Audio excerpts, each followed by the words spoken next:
Hey everybody, my name's Dave and I want to explore with you today about the concept of philosophy for children, something I've used myself in lessons to greater and lesser success.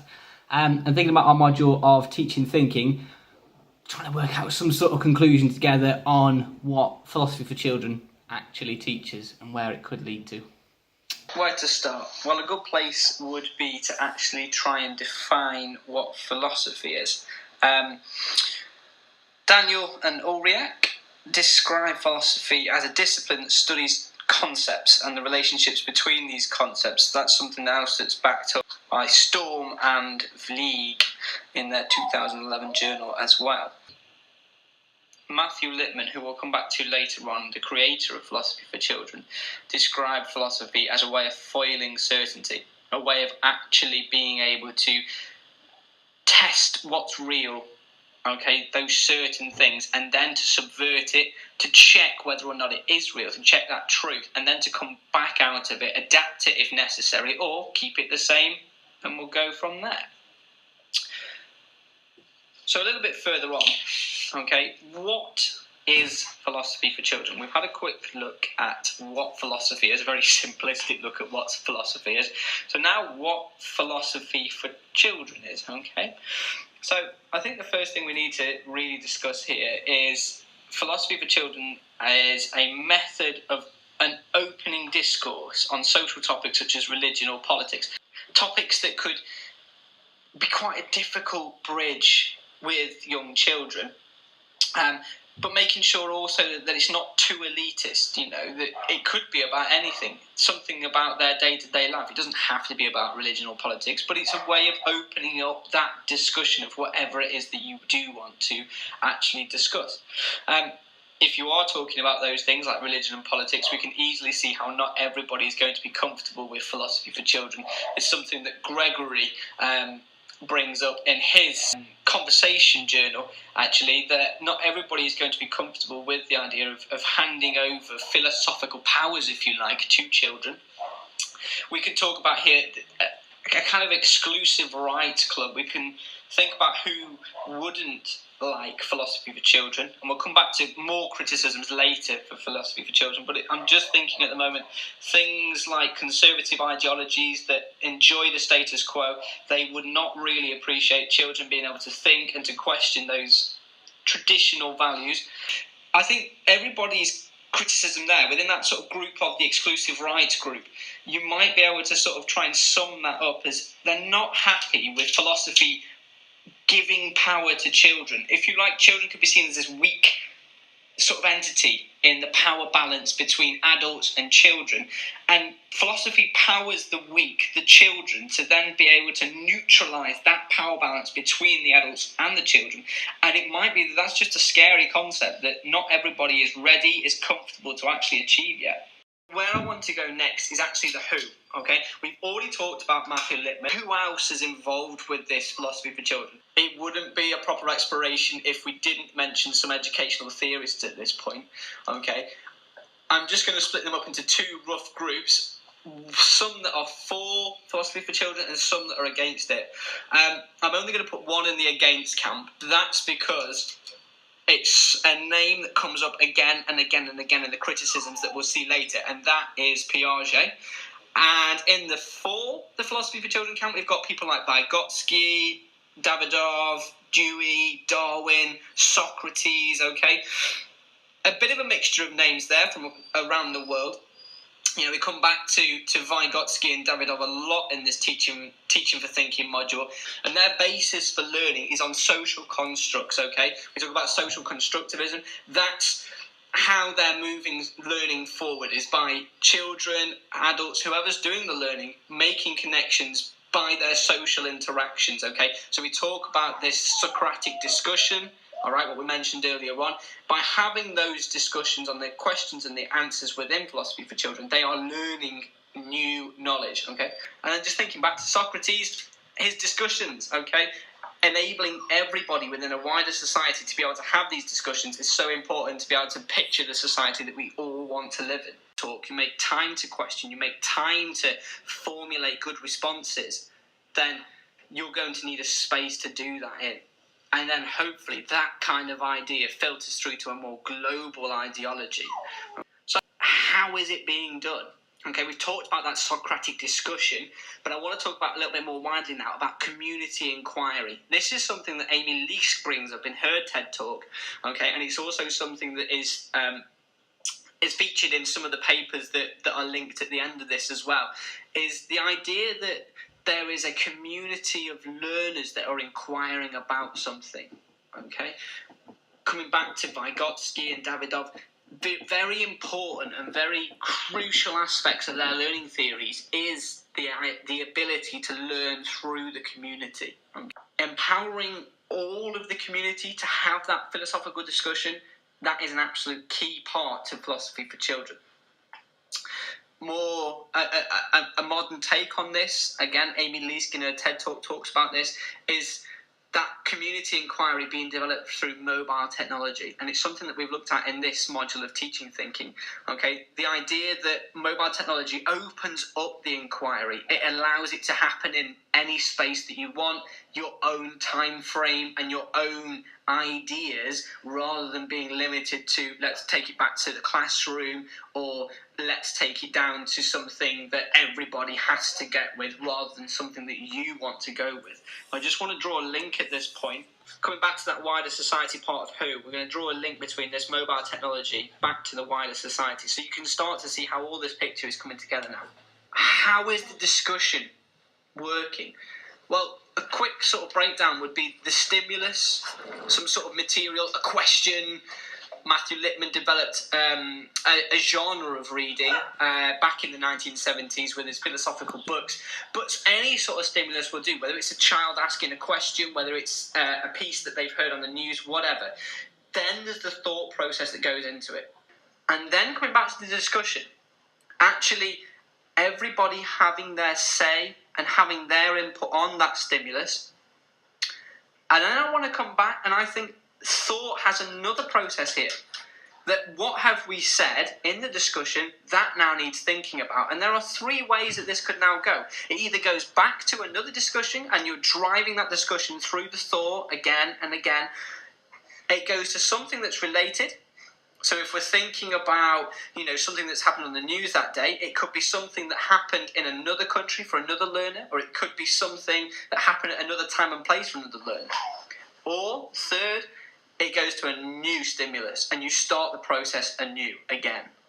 I think a real key point of this is the dialogue, isn't it? Okay, it's not something that's done on one's own. Okay, quite often we think of philosophers as just being quite independent, solitary, even sad figures really throughout history, who actually philosophy is a dialogical process where you need that ideology to be passed through other people and their thought processes, to have it really critiqued properly before it can be said, that is something that I believe to be true. So why bother? That's a good question. You've got to balance up your current curriculum with then fitting in these ideas and these sessions to actually get philosophy working within your class. So why? Well, it gives children the ability to seek out a why, okay? Rather than just putting out their opinion, it forces them to think of a reason why they think that opinion, which then leads to a more informed debate, which then leads to people not easily being victimised. You can see there's just so much media, so much ideology out there, that it's very easy to become a victim to that if you don't have the skills to be able to inform yourself on those judgments. And we're coming back to that power balance again. I'm not going to draw a line right across my page, but thinking about that power balance at the bottom of the page, actually you're empowering children not to become victims later on in life of all of this media that's out there, okay? That they understand that there's more than one orientation. This then feeds into tolerance, okay? Creating a tolerant child, a tolerant class, a tolerant society, that can only be a good thing. This tolerance also feeds into that better understanding of the human world, okay? But it also develops within that child the ability to filter, Okay, and this is something that Van Zilegen and Kennedy describe. Okay, and it's really important to have that knowledge filter at a primary and almost instinctual level of being able to call somebody out on something, to be able to analyse something, and then either empower yourself not to be a victim, or more positively, again, coming back to this, drive a better understanding of the human world. To construct new knowledge is another key reason why. Okay, it's all linked. If you can understand people because you're tolerant, if you can then have an understanding of their world and how that interacts with your world, that will then create new knowledge. And having that filter is an integral part of those three things. So, sounds great, doesn't it, philosophy for children? But there are criticisms towards it, okay? Some of which I've mentioned in passing already, and I want to just explore them in a little bit more detail. So related to that, it's the distinction between learning philosophy and doing philosophy. We've already talked about it, and it's another link that we're not studying the classics. We're not studying the taught philosophical aspects here. We are doing philosophy, okay? Again, Sarah Goering comes back in her TED Talk to talk about, actually, we don't know who the greats are. Well, we don't need to know who the greats are if we're just doing philosophy. When I teach, I don't constantly refer back to learning theorists. I just teach. It all depends on what you want as your outcome. Do you want a learned philosophy, or do you want an intent, a doing sort of ideology? And I think at this point for children, where they have so much to go out and craft and make their own, it's all about the doing. The big baddie then, Piaget, all right? He is not, no, he can't be is, he's dead. He was not happy, okay, with the idea of giving children things that were too advanced for them. We talk about his concepts of being ready, the stages of development, and philosophy for children is often levelled at being too high a stage for the children that it's pitched at. Okay, they are not developed enough to take on board what it is they're looking at. I talked about what philosophy was at the start of this presentation in very basic terms. Doesn't mean that it has any less power than a philosophy professor talking about what philosophy is. It just has a different audience, if you like. Something that Daniel and Auriac actually illustrate really well, I think, against this Piagetian idea of development, is that just because you're an adult, it doesn't automatically mean you become a philosopher or a critical thinker or someone who's able to think in philosophical terms. It's not an innate quality, if you like. It's something that people have to be exposed to discuss, and then to actually hone for themselves, rather than it just being a part of them. So I guess in my conclusion, I think the most powerful way to do this is to visualise this as a slightly separate map, because that's getting really crowded now. Is to think about what kind of society you want to live in. So here's my ideas, and what I've done is I've opposed some of these ideas of a society. On the right-hand side, I've got a gentleman who thinks that his society, his ideal society, is going to be one that's stable. It's got absoluteness to it, okay? It doesn't move, it's immovable. It's a quick society. They make decisions very rapidly. It's hierarchical. Everybody knows their place, okay? And it's one that has absolute obedience. Opposing this is the gentleman on the left-hand side. And now his society, or his ideology of society, is one of change. It's one of patience. It's one that does have an element of uncertainty within it, that does have questioning in it, but it also has equality in it. Now, I'm not going to make any sort of comment now on who's right, the left or the right, but what I would say is if you fall more into the left-hand side camp, then philosophy for children would be something that I think you would agree with. If, however, you feel more in keeping with the gentleman on the right-hand side, I don't think philosophy for children is going to be a particularly powerful tool for you. philosophy for children falls bang on that left-hand side. So what does that mean for people on the right? Well, does it mean that they can't use it? Does it mean that they see no value in it? No, I don't think so. Okay, there are uses for the opposite side of philosophy, for philosophy, not least getting their own ideas across, okay, and having that wider discussion. So I want to finish off with how this could actually grow. And if it is something that you're interested in, then how and where does this model get you? Well, of course, you need to work out where you stand with philosophy for children. That's where we just finished with, okay? If it's something that you feel is important, well, it's going to start with you. And then it goes to your class where you're introducing these sessions, where you're telling these children what it is that you've got from the journey, but then opening up the discussion for them, enabling them to have philosophy for children sessions themselves.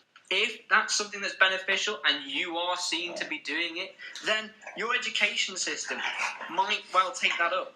Other teachers taking up the ability to bring in philosophy for children more widely. And then, of course, once you get children doing it across your systems, that then just filters naturally into society, because they are the next generation and they will be the ones that eventually decide, and I want them to make some good decisions when I'm a little bit older.